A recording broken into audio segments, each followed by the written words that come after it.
Hai semua, welcome back to my YouTube channel Hello Dina. Gimana kabar teman-teman semua? Semoga selalu sehat ya. Hari ini aku akan membahas tentang incest atau perkawinan sedarah. Seperti yang kita ketahui, perkawinan sedarah sangat dilarang baik dalam norma hidup bermasyarakat, agama, dan juga medis.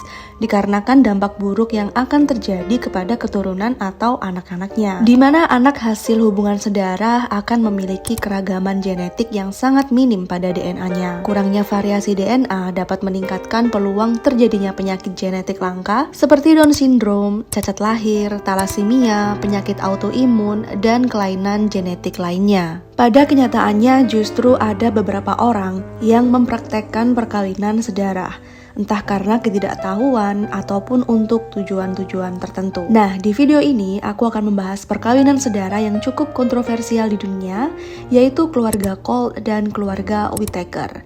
Dan daripada berlama-lama, langsung aja kita jump to the story. Keluarga Colt mempraktekkan perkawinan sedarah selama 4 generasi, mengajarkan agar anak-anak mereka untuk berhubungan badan dengan keluarga inti mereka sendiri, seperti dengan adik kandungnya, kakak kandungnya, bahkan ayah dengan anak kandungnya sendiri. Pihak kepolisian Australia menemukan 40 orang anggota keluarga Colt tinggal di sebuah gubuk pertanian di daerah pedalaman Australia, New South Wales pada tahun 2012.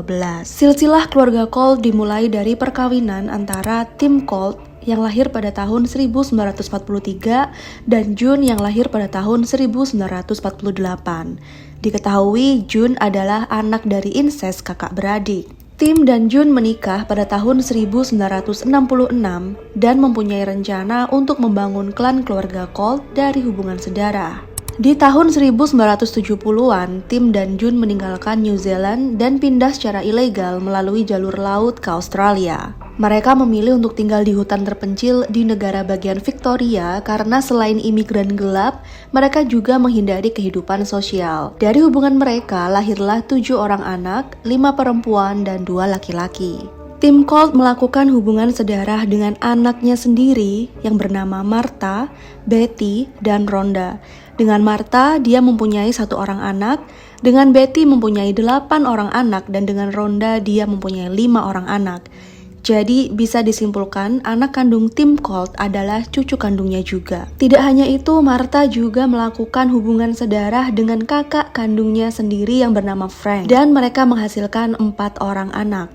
Betty pun juga melakukan hubungan yang sama dengan Frank dan mempunyai 1 orang anak. Anak Betty yang merupakan adik kakak juga, mereka melakukan hubungan badan sampai melahirkan 3 orang anak. Keluarga Colt tidak hidup menetap di satu tempat, melainkan berpindah-pindah dari Victoria, Australia Selatan, Australia Barat, hingga Northern Territory. Tetapi saat kasus mereka tersebar ke publik, mereka berada di New South Wales di daerah yang sangat terpencil. June meninggal di tahun 2001 dan Tim Colt meninggal tahun 2009. Setelah meninggalnya Tim Colt, tampuk kepemimpinan keluarga Colt berpindah ke Frank. Keluarga ini tinggal di tenda dan karavan usang yang tidak layak huni, tidak mempunyai akses air, dan juga tidak mempunyai toilet. Anak-anak tidak tahu bagaimana cara memakai tisu toilet dan tidak bisa menyikat gigi. Banyak sampah di sekitar tempat memasak, sayuran busuk di kulkas, dan ada seekor kanguru yang juga tidur bersama anak-anak di kasur mereka. Anak-anak kekurangan gizi, kotor, mempunyai masalah penglihatan, pendengaran, cacat mental dan intelektual, dan semua anak tidak ada yang bersekolah. Beberapa anak laki-laki mempunyai kelainan perilaku di mana mereka suka menyiksa hewan seperti anjing dan kucing, dan mereka merasa puas jika sudah memotong alat kelamin hewan tersebut. Penemuan keluarga Colt ini berasal dari seorang anak yang mengetahui ada seorang gadis tidak terawat di hutan dalam kondisi hamil, di mana gadis ini tidak mengetahui kakaknya yang mana yang menjadi ayah dari bayinya, yang tentu saja ini menjadi satu pertanyaan besar bagi siapa saja yang mendengarnya. Polisi yang mendengar laporan ini pun melakukan penyelidikan. Diketahui bahwa keluarga ini adalah keluarga incest selama 4 generasi. Selama tahun berikutnya, polisi terus melacak dan menempatkan beberapa anak di bawah umur ke panti asuhan. Kasus ini digambarkan merupakan kasus yang unik dikarenakan para korban yang enggan melapor. Mungkin dikarenakan mereka dibesarkan dalam keluarga yang incest tanpa pendidikan dan kehidupan sosial, sehingga mereka menganggap perilaku itu adalah hal yang wajar. Oleh karena itu, meskipun para korban menyetujui perbuatan itu atau dilakukan suka sama suka, di mata hukum perbuatan ini adalah pidana. Polisi pun pada akhirnya menangkap 8 anggota tertua keluarga dari klan keluarga Colt, di mana mereka menghadapi hukuman terkait dengan hubungan sedarah, pelecehan seksual, dan sumpah palsu. Dari Australia, kita berpindah ke Amerika, tepatnya di desa Odd, West Virginia, di mana tempat keluarga incest bernama keluarga Whittaker tinggal. Berbeda dengan keluarga Colt yang diketahui melakukan hubungan incest selama 4 generasi, tidak ada yang tahu berapa lama keluarga Whittaker melakukan hubungan incest, dikarenakan keterbatasan kosakata dalam berbicara sehingga informasi yang diperoleh tidak jelas. Dan juga memang keluarga Whittaker lebih tertutup dan dilindungi oleh tetangga serta kepolisian setempat.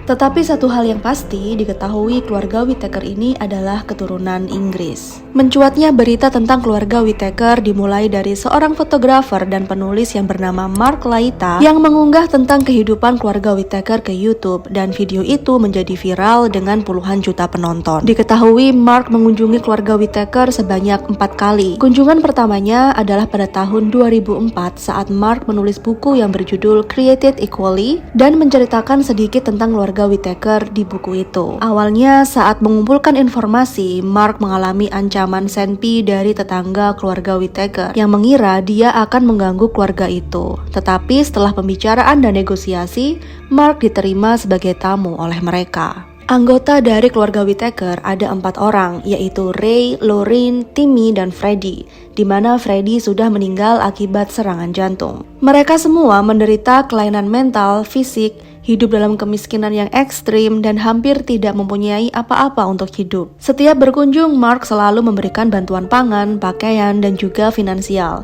dikarenakan video tentang keluarga Whittaker yang dia unggah di YouTube sudah dimonetisasi, dan menghasilkan uang yang cukup untuk diberikan juga kepada keluarga Whittaker. Walaupun tidak diperoleh informasi silsilah yang lengkap dari keluarga Whittaker, Mark berani bertaruh kondisi keluarga Whittaker seperti ini adalah tidak jauh dari hubungan sedarah, mengingat mereka juga tinggal di West Virginia, di mana hubungan seperti ini sangat umum terjadi dan bukanlah hal yang tabu sejak dulu. Ada sebuah teori konspirasi dari keluarga Whittaker yang tersebar dan cukup menarik yang dihubungkan dengan keluarga kerajaan Inggris. Keluarga kerajaan Inggris dikenal mempunyai rahasia di mana ada anggota keluarga kerajaan yang melakukan hubungan sedarah selama beberapa dekade. Berdasarkan salah satu episode di film The Crown yang menceritakan tentang keluarga Inggris di mana ada beberapa sepupu Ratu Elizabeth II yang menderita cacat fisik dan mental, dan identitas mereka dirahasiakan kemudian mati dengan mengerikan. Keluarga kerajaan tidak pernah mengungkapnya,